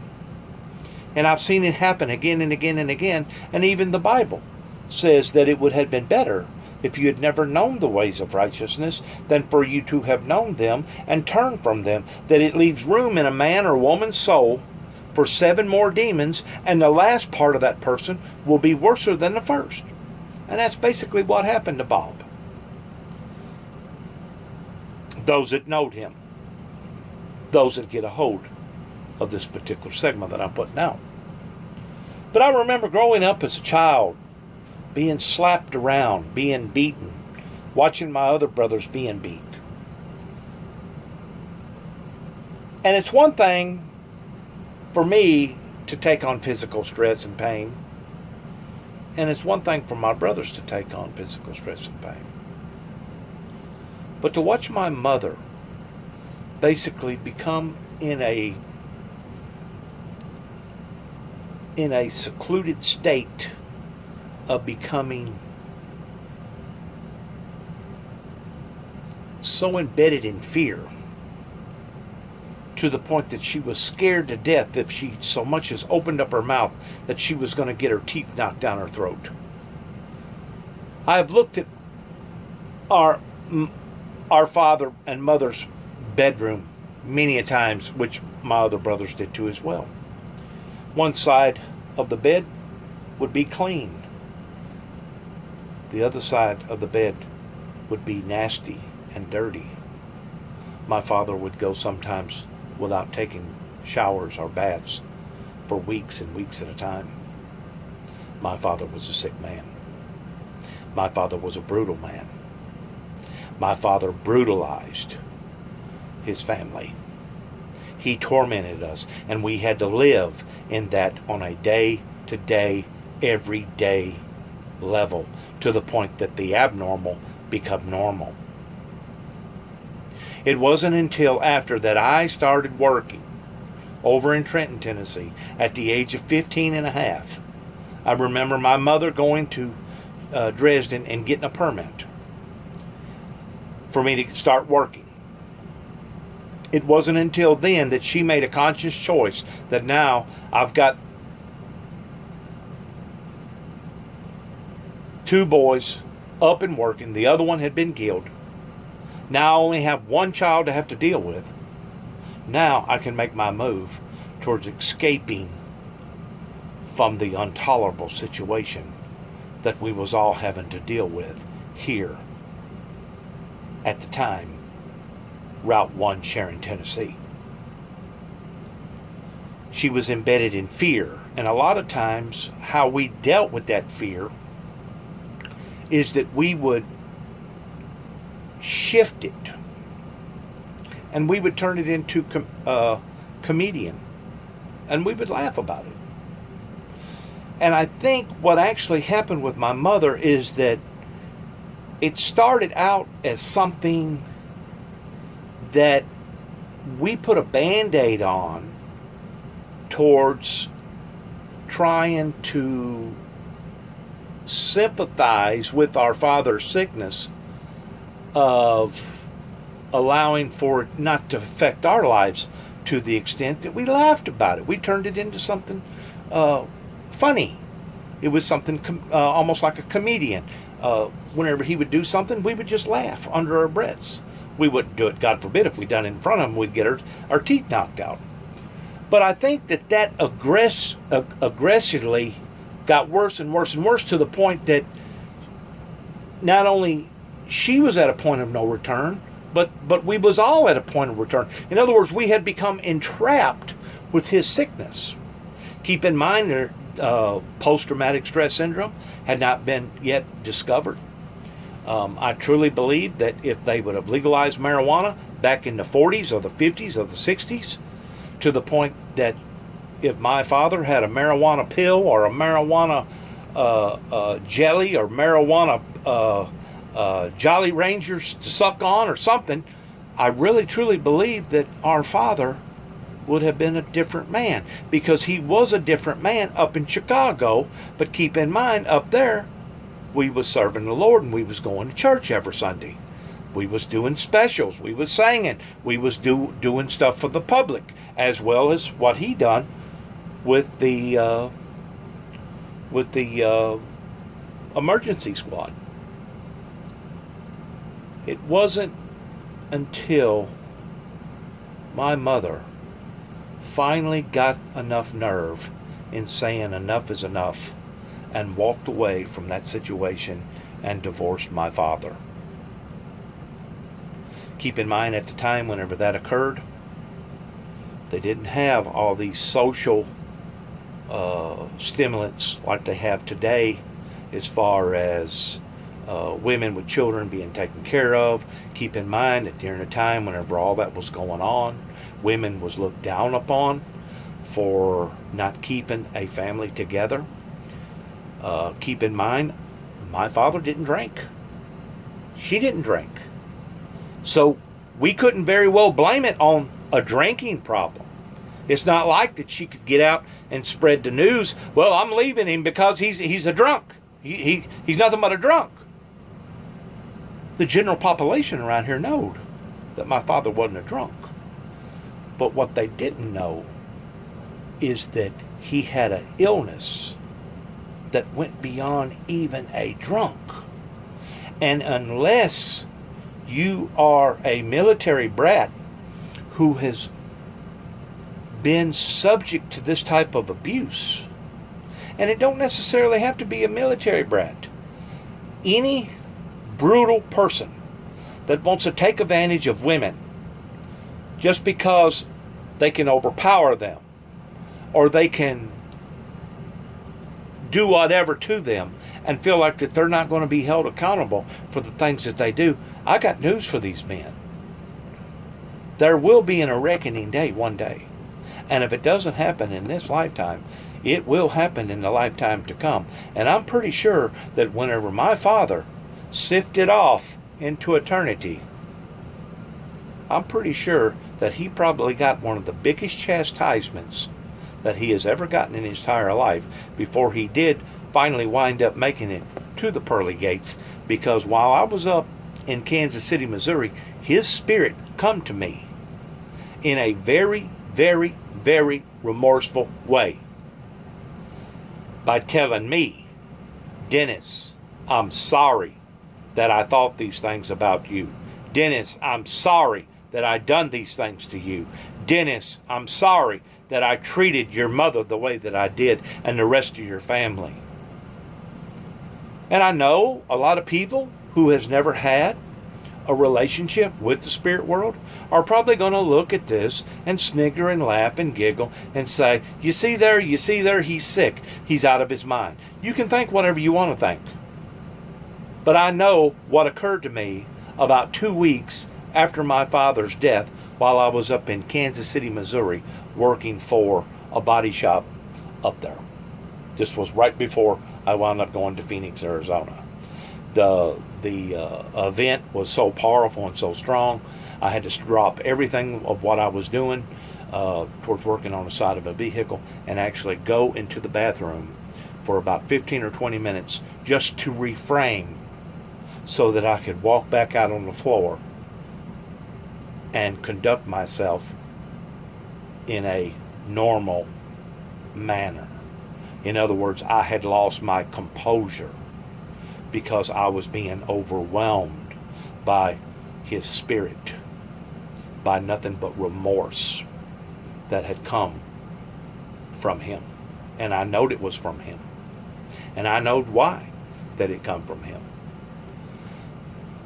But I support the Me Too movement, regardless whether it's male or female, of those who feel like that either they have a story or the involvement of what happened in their lives has a story, regardless whether it be small, little, great, rich, or poor.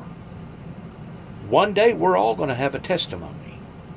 And in that testimony is going to defend our innocence towards how that the devil snared us, entrapped us, and mistreated us while we was here upon to this planet. And I still support our chief and commander, Donald Trump, because it's just amazing that he can tackle this, tackle this, and this. And like I said, unless you've actually been there and done this, can you really relate towards keeping all your ducks in a row the way that he is and being able to counter-react with all this stuff? I don't think I could. That's kind of like a pastor. I haven't been called to be a pastor. A pastor has to pray with the needy. He has to attend funerals. He has to attend weddings. He has to attend anniversaries. He has to be there through the good times as well as the bad. Pastorian, as far as being a pastor, takes a very, very high quality person to be able to do this, because you never know when that 3 o'clock or 2 o'clock telephone call is going to come and what it's going to be about. It could be an emergency. Somebody just got through having a major wreck down the road. Now we have to start making arrangements. I've been called similar to the Billy Graham ministry as far as being an evangelist, evangelizing into greater and better and futuristic things. I pray and admire all pastors. And there's different departments in the ministry that people get involved in, and one is just as crucial and just as vital as the other. Just like the government, it has different departments. You compartmentalize these compartments, and you handle this, and this. Just like he said a while ago, those things wasn't being handled during other administrations. And that's the reason why that we wound up being where we are right now, towards being in the hole. I pray every day for love, for peace, for revival, for the anointment of God, to change this around to where the old America will come back, to where we will be a prosperous, good, friendly, fair, loving, caring nation, as well as other nations throughout the world. And if there's something wrong with that, then I guess I'm guilty. And if there's something wrong in me defending not just my mother, but women out there who has been taken advantage of in similar formats, then I guess I'm guilty of that too as well. But one last and final thing that I do want to say, regardless whether it be a male or a female, in today's society, I never seen my mother's nakedness, not one time.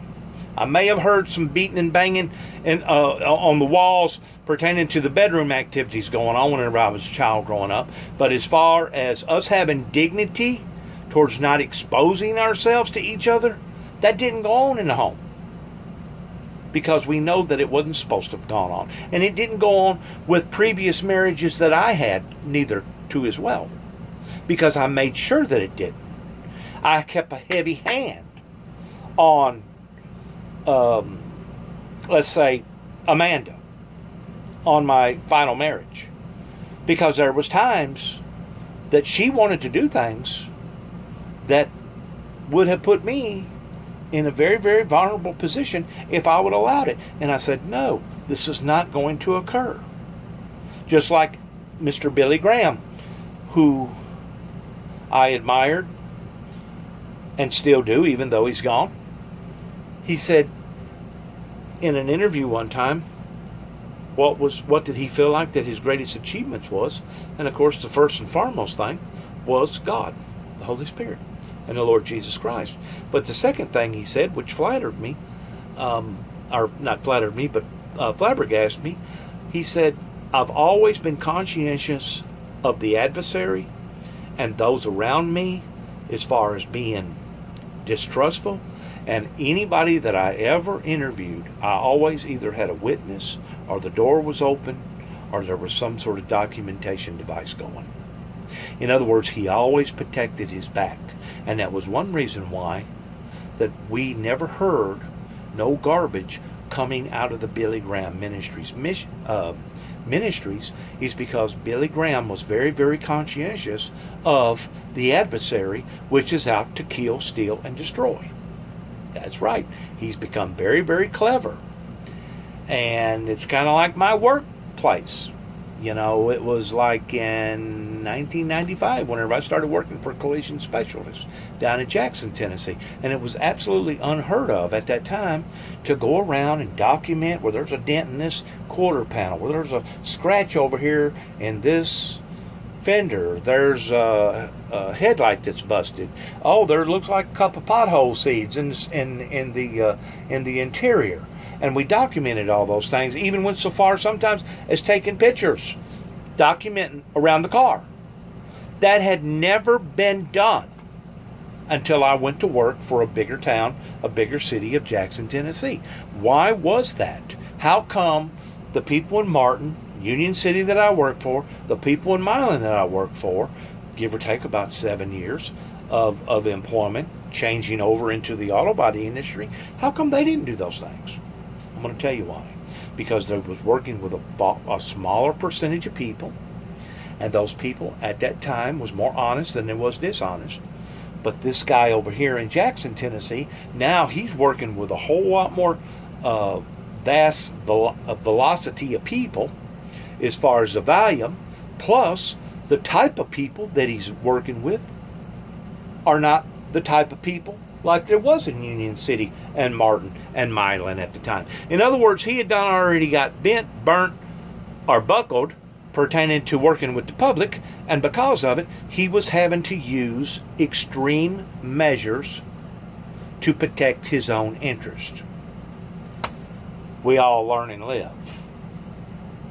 Once more, if somebody out there has a story that they need to tell, I support the Me Too movement. There's one other thing that I want to say publicly to these people locally around here that I was grown up with. A lot of them was reared up in believing that you stayed to yourself, you minded your own business, and as long as you kept air in your children and you didn't beat them to the point of death, nobody was supposed to have interfered with your life. A matter of fact, various people around here, I'm not going to call out no names, has already told me, Dennis, the reason why you children had to go through the experiences that you went through was simply because of your mother. And I have explained to them that no, it was not just my mother. It was the adult society at that time that whenever they seen, and they did see, and they did know that there was abusiveness going on in the family over here. But it was also going on in other families too as well. But in being a good Samaritan, whenever you see something occurring that is out of shape, out of whack, that's not right, you as a Christian have moral responsibilities that you're supposed to stand up to the plate and say, enough is enough. And nobody in this neighborhood was willing to stand up to my father and say, Bob, don't you think you've taken it just a little too far? You know why? Do you know why? The majority of them could care less. Because it wasn't their father, it wasn't their sons, it wasn't their blood and their family that was going through the horror. And number two, the majority of the people around here was frightened of my father. They actually gave my father a name. They gave him a name of being grizzly, and they didn't give him that name of being grizzly because he was kind and gentle to the animals. A matter of fact, I've seen my father, according to David, which I've seen him brutalize dogs before, but according to David, he grabbed up one somewhere down the road here and drug it all the way down the road until its feet and his paws was bleeding because the dog kept leaving, couldn't come home. Well, in his mind, he couldn't understand the reason why that dog didn't want to be here. Would you want to be around somebody that was screaming and hollering at the top of their lungs and picking up things and wanting to knock you in the head and basically have a Dr. Jekyll, Mr. Hyde personality about him? 1 minute he's trying to kill you, and the next minute he wants to take you down to the local grocery store and buy you a Mountain Dew and a Snickers bar? We was constantly having to live in fear, not knowing if we was going to get our heads knocked off. And that's where I believe the community, the pillars of the community, failed the Jackson family because they seen these things occurring and they allowed it to go on. Yeah, in one way, it was my mother's fault. It was my mother's fault. But keep in mind, she was being victimized too. Keep in mind, she was frightened for her life too as well. And unless you've ever lived in an environment like that, you're not going to be able to relate to how people feel and what grips them in that type of I guess it would be silence that grips them in that type of silence. The same way with a soldier that has been out in the field, that has seen some horrendous things occurring, men and women being blowed up to smithereens right in front of them, friends being desecrated right in front of them. You know, whenever them men or women have to come back over here stateside, even though the war may be over with for them,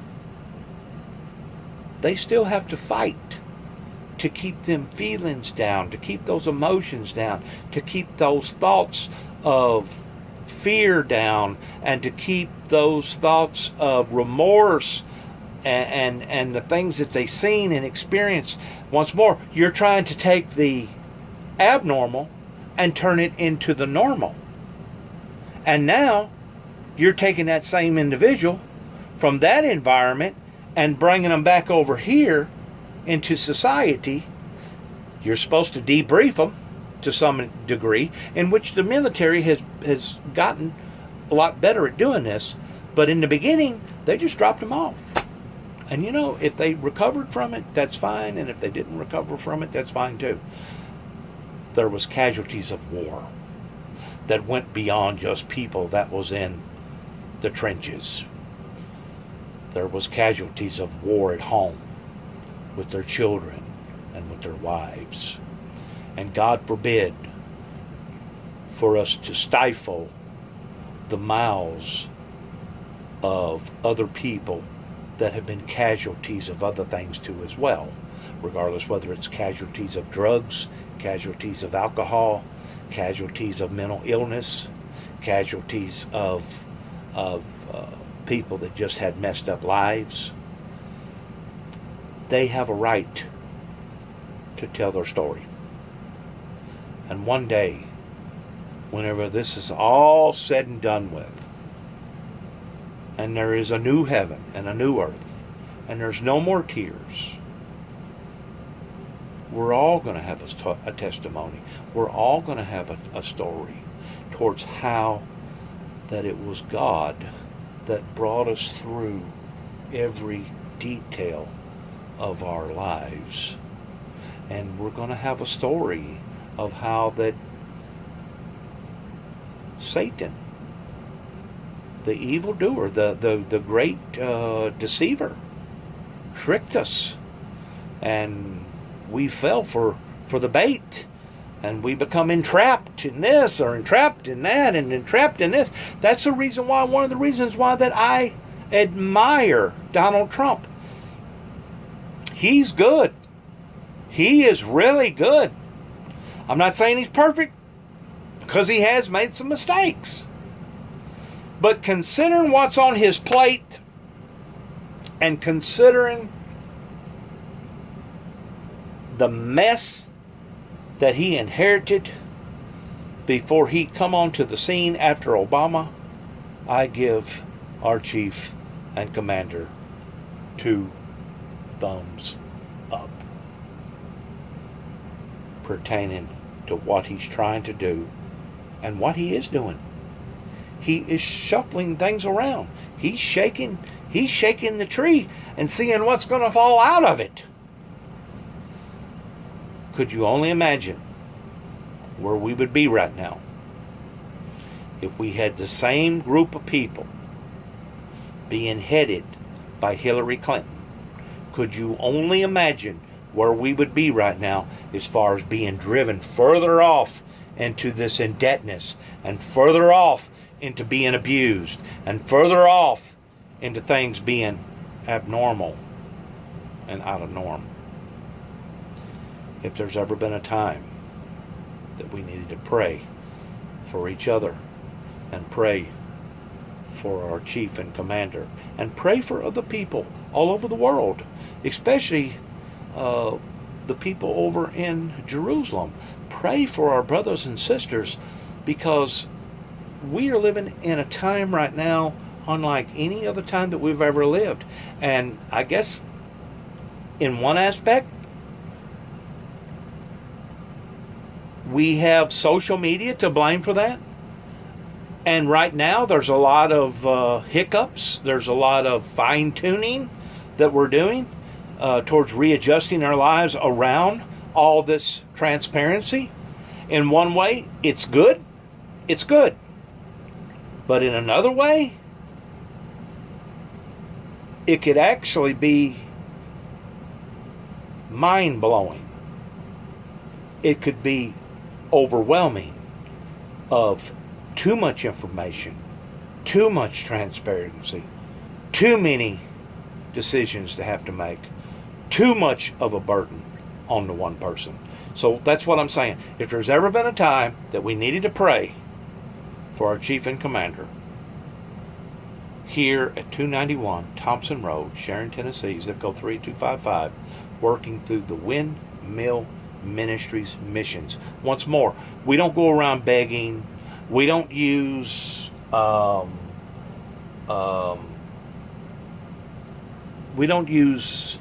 techniques like some ministers do towards, oh, if you'll send us $10, we'll send you a prayer cloth, and you can put it under your bed or put it in your wallet, and God will miraculously give you anything you want, and you'll be given a Cadillac and a brand new home. We don't do none of that, because there's nothing in the Bible that requires for us to do that, number one. And number two, we don't feel like it's right to do that because it's a form of trickery. In other words, if you don't think enough of me that you want to help to take care of the ministry that God has given to me to orchestrate, that's fine. That's fine. But at the same time, don't be attacking us. If you can't be for us, what's the old saying?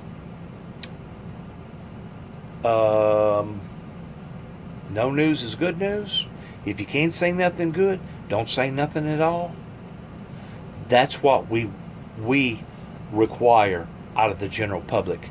If you're not going to support us by prayer or in financing or in other means, please, we're asking, if you can't say something good, don't say nothing at all. Because rather than you becoming a part of the solution to the problem, you're actually becoming part of the problem. If those women that are coming for tomorrow have been violated and their heart is in the right place, they have every right in the world of expressing to the public about what their feelings are and how they feel like that they got violated. If what these women are doing is nothing more than a pure, mere mortal lie, and they're doing it with the wrong intent, I truly believe that God will send karma down upon to them women if their hearts is in the wrong place, to the point that what that they have done, ill will, that it will be returned back to them 7 times. 7 times. In other words, it'll be 7 times worse, 7 times longer, 7 times harder, 7 times more embarrassing. If what they're doing is not in the right way. But if what they're doing is authentic, genuine, and sincere, that's why we live in America. They're not going to have a criminal crime, a criminal court tomorrow over this procedure. It's basically a job interview, is what it is. You can't go back 35, 36 years ago because of the statute of limitations is over with and think that you're going to put handcuffs on somebody and lead them to jail. But what they can do, if their story is authentic, they can bring shame and they can bring embarrassment to this man's life, to the point that he would not be eligible to stand in the position that he has been nominated to stand in. That's what they can do. Once more, grace is a very, very powerful thing. Whenever you're dealing with two sets of laws, the laws of man versus the laws of God, there's two different positions. I stay in the position of God. I know that I've done things in my past that I am grateful that my Heavenly Father, through the Son of Jesus Christ, has forgiven me for. And I hope to God that if anybody's out there that I may have insulted or offended, will forgive me for my trespasses, even as I forgive them of their trespasses. Once more, the laws of what I'm working under are different than the laws of a supreme judge or somebody that's working with the laws of man. Once more, I want to thank you. Good luck to all of us. God bless. Can't say it enough. And go near the Jubilee. Shalom.